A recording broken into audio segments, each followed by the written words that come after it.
عارف مين اخطر موظف ممكن تخسره؟ اخطر واحد هو الموظف الشاطر اللي بطل يتكلم. في الاول بتلاقيه داخل الشركه بحماس، بياخد شغل زياده، بيستحمل فوق طاقته، بيحاول يثبت نفسه بكل الطرق، لكن مع الوقت بيبدا يلاحظ حاجه، محدش شايف مجهوده، صوته محدش بيسمعه، والتقدير بيروح لناس اقل منه. بدا يسال نفسه وانا بتعب ليه؟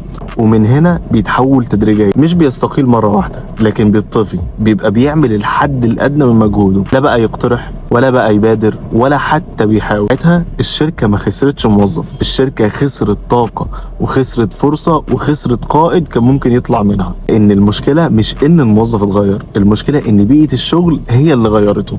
فلو عندك موظف شاطر وفجاه لقيته سكت، ما تسالش ايه اللي حصل له، اسال نفسك احنا عملنا ايه خلاه يوصل لكده. انا بقول لك لو عندك موظف شاطر حاول تحافظ عليه. مش دايما على فكره انت بتخسر الموظف الشاطر عشان مرتب او عشان فلوس، لا، في حاجات تانية كتير قوي ممكن تخليك تخسر موظف كويس قوي جوه الشركه. وانت موظف وعاوز تطور نفسك او مدير وعاوز تعرف ازاي تبني فريق، يبقى لازم تتابعني.